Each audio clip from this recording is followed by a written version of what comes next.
রাত তখন ২:৩০। পুরো শহর যখন গভীর ঘুমে আচ্ছন্ন, শহরের একটি বিলাসবহুল অ্যাপার্টমেন্টের জানালার পাশে দাঁড়িয়েছিল মেয়েটি। তার নাম মাইশা। হাতে থাকা দামি আইফোনটার স্ক্রিন অবিরাম জ্বলছে আর নিভছে। স্ক্রিনে হাজার হাজার লাইক, শত শত কমেন্ট। সবাই তার রূপের প্রশংসায় পঞ্চমুখ। ইনস্টাগ্রামে তার ফলোয়ার সংখ্যা কয়েক মিলিয়ন। বাইরের মানুষের চোখে মাইশার জীবনটা একটা স্বপ্নের মতো, নিখুঁত, রঙিন, ঝলমলে। কিন্তু জানালার কাচের প্রতিফলনে মাইশা যখন নিজের দিকে তাকালো, সে দেখল এক অচেনা মানুষকে। দামি মেকআপের আড়ালে লুকিয়ে থাকা এক ক্লান্ত, পরাজিত আত্মাকে। মিলিয়ন ফলোয়ারের এই জাঁকজমকপূর্ণ দুনিয়ায়, এই বিশাল পৃথিবীতে, এই রাত ২:৩০টায় তার চেয়ে একাকী, তার চেয়ে নিঃস্ব আর কেউ নেই।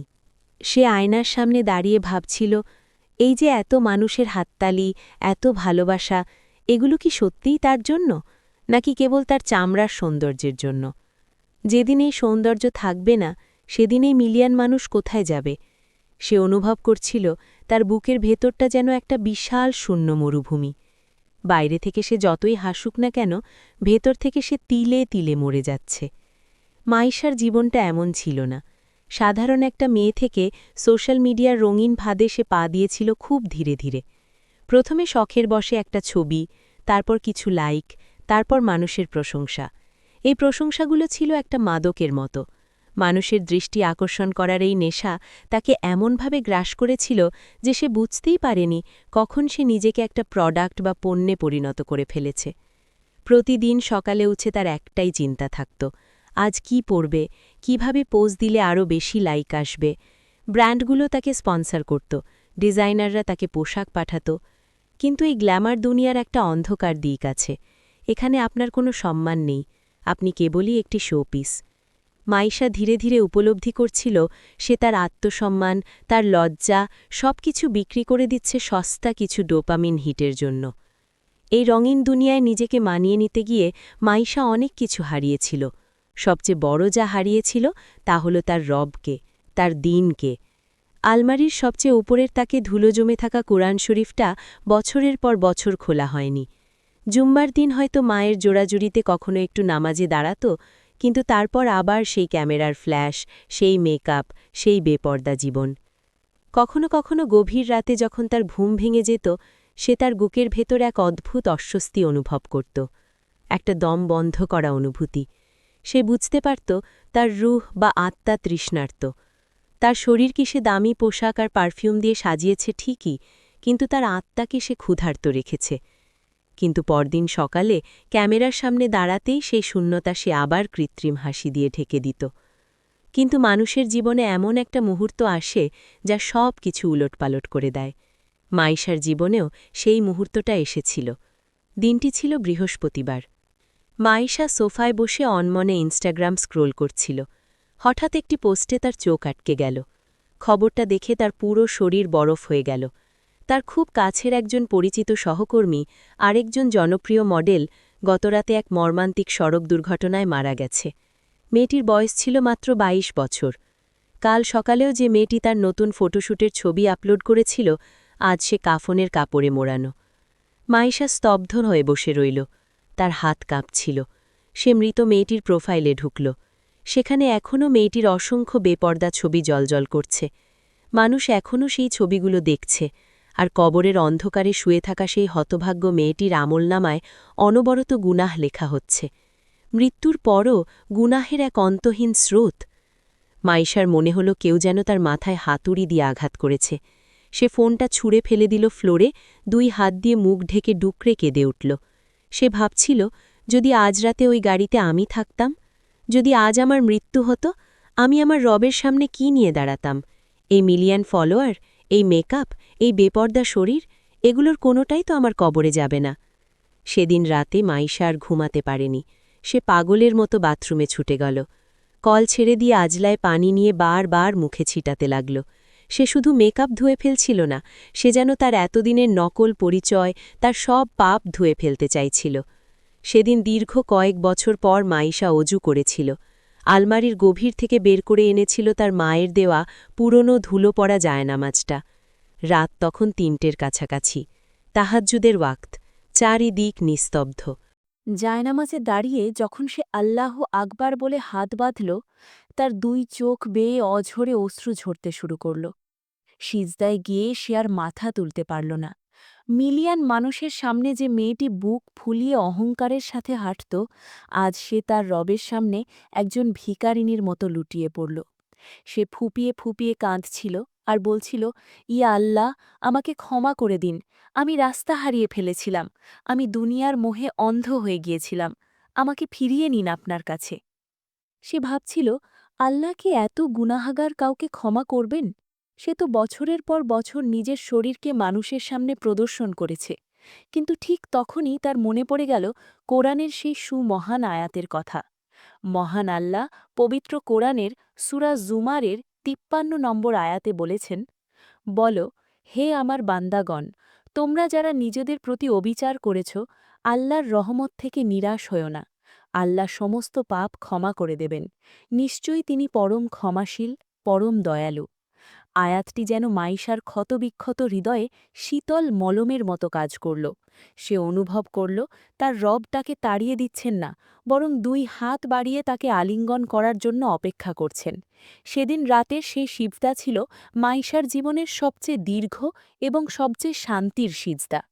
পরদিন সকালে মাইশা যখন ঘুম থেকে উঠল, সে আর পুরনো মাইশা ছিল না। তার ভেতরে একটা বিপ্লব ঘটে গেছে। সে আলমারি খুলে তার সমস্ত দামি অশালীন পোশাকগুলো একপাশে সরিয়ে রাখল।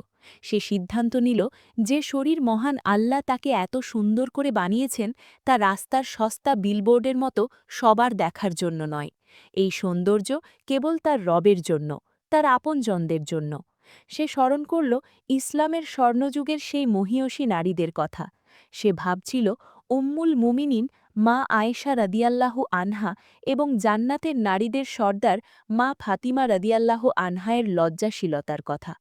যখন সূরা আহজাবের ৫৯ নম্বর আয়াতে পর্দার বিধান নাজিল হল, আনসার নারীদের অবস্থা কেমন ছিল? তারা এক মুহূর্ত দেরি করেননি। তারা তাদের গায়ের চাদর, এমনকি ঘরের পর্দা ছিঁড়ে নিজেদেরকে আবৃত করে নিয়েছিলেন।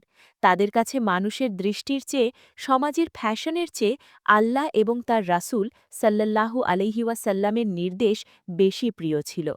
মাইশা ভাবল, আমি তো সেই নবীর উম্মত, তাহলে কেন আমি নিজেকে এই সস্তা দুনিয়ার কাছে বিক্রি করে দিচ্ছি? সেদিন মাইশা তার জীবনের সবচেয়ে বড় এবং সাহসী সিদ্ধান্তটি নিল।